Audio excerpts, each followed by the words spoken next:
नमस्कार आशा बहनों। आज मैं कोई नारा लगाने नहीं आया हूँ। आज मैं कोई भाषण देने नहीं आया हूँ।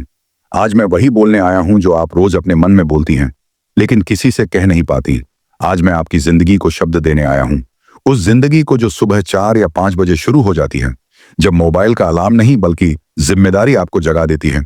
आप चुपचाप उठती हैं ताकि घर के बाकी लोग ना जागें। सबसे पहले चूल्हा जलाती हैं, पानी भरती हैं, बच्चों के कपड़े ढूंढती हैं, कभी स्कूल की कॉपी देखती हैं, कभी सोचती हैं कि आज टिफिन में क्या रखा जाए, क्योंकि महीने का आधा पैसा तो पहले ही खत्म हो चुका है।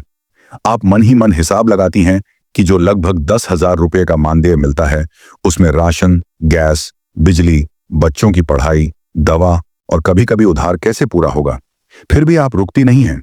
साड़ी ठीक करती हैं, बाल बांधती हैं, झोला उठाती हैं जिसमें रजिस्टर, टीकाकरण कार्ड, कुछ दवाइयां और मोबाइल होता है, और घर से निकल पड़ती हैं।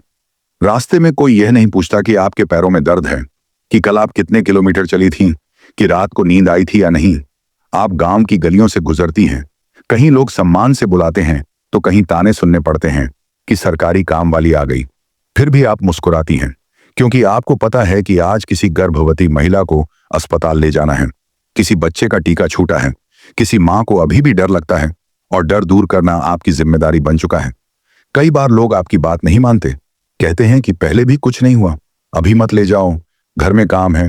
तब आप समझाती हैं, दोबारा जाती हैं, तीसरी बार जाती हैं, क्योंकि आपको पता है अगर आज नहीं समझाया तो कल किसी की जान जा सकती है। कई बार आपको गर्भवती महिला को लेकर अस्पताल जाना पड़ता है, घंटों लाइन में खड़े रहना पड़ता है, डॉक्टर की डांट सुननी पड़ती है, सिस्टम की लापरवाही झेलनी पड़ती है। फिर भी आप चुपचाप काम करती हैं, क्योंकि आपको सिखाया गया है कि शिकायत नहीं करनी, सेवा करनी है। दोपहर तक शरीर थक जाता है, लेकिन काम खत्म नहीं होता। आंगनबाड़ी में बच्चों को देखना है, पोषण आहार बांटना है, रजिस्टर भरना है, मोबाइल ऐप में डेटा डालना है, और अगर नेटवर्क नहीं आया तो ऊपर से फोन आ जाता है कि डाटा क्यों नहीं डाला। कोई यह नहीं पूछता कि मोबाइल का रिचार्ज आपने अपने 10,000 रुपये में से कराया है। कोई यह नहीं पूछता कि नेटवर्क आपके हाथ में नहीं है। शाम होते होते जब आप घर लौटती हैं तो घर की दूसरी ड्यूटी शुरू होती है, खाना बनाना, बच्चों का होमवर्क देखना, परिवार की चिंता करना। और तभी किसी घर से फोन आ जाता है, दीदी जरा आइए, तबीयत खराब है। और आप थकान के बावजूद उठ जाती हैं, क्योंकि आपको पता है अगर आप नहीं गई तो कोई और नहीं जाएगा। महीने के आखिर में जब मानदेय की बात आती है तो कभी कहा जाता है फाइल अटक गई है, कभी बजट नहीं आया, कभी अगले महीने मिलेगा। लेकिन काम कभी नहीं रुकता, और इसी 10,000 रुपये में आप सम्मान, सुरक्षा और भविष्य खोजने की कोशिश करती हैं। आप सोचती हैं कि क्या आपकी मेहनत की कोई स्थायी कीमत है? क्या आपको कभी यह भरोसा मिलेगा कि अगले महीने पैसा आएगा या नहीं? क्या आपको भी कभी छुट्टी लेने का हक मिलेगा? ये वीडियो किसी बड़े पैकेज की बात नहीं कर रहा। ये उस सच्चाई की बात कर रहा है कि इतनी बड़ी जिम्मेदारी के बदले इतना कम मानदेय क्या सच में न्याय है? ये वीडियो उस सवाल की बात कर रहा है जो हर आशा बहन के मन में है कि क्या हमारी मेहनत कभी स्थायी मानी जाएगी? क्या हमें भी एक सुरक्षित भविष्य मिलेगा? और अगर आप इस वीडियो में अपनी जिंदगी देख पा रही हैं तो नीचे कमेंट में बस इतना लिख दीजिए, मैं आशा हूं। क्योंकि जब आवाजें जुड़ती हैं तभी बदलाव की शुरुआत होती है। और इसी 10,000 रुपये के मानदेय के साथ आप हर महीने यह तय करने की कोशिश करती हैं कि किस जरूरत को पहले रखा जाए और किसे बाद में। कभी बच्चों की पढ़ाई रोकनी पड़ती है, कभी अपने इलाज को टालना पड़ता है, कभी किसी रिश्तेदार से उधार मांगना पड़ता है, और कभी खुद से ही समझौता करना पड़ता है।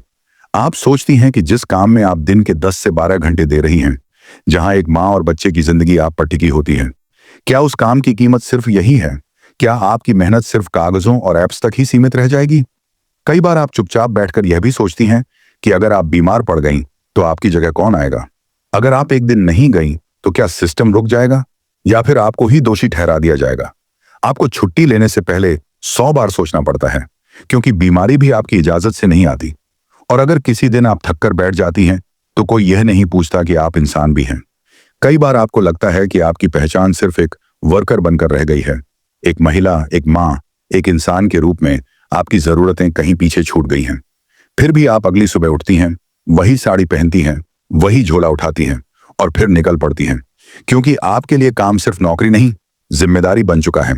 लेकिन जिम्मेदारी के साथ अधिकार भी होना चाहिए, सम्मान भी होना चाहिए, समय पर भुगतान भी होना चाहिए। ये सवाल सिर्फ पैसे का नहीं है, ये सवाल इज्जत का है, स्थिरता का है और भविष्य का है। और अगर आज इस वीडियो के जरिए आपकी ये बात थोड़ी भी बाहर तक पहुंच रही है तो ये आपकी जीत है।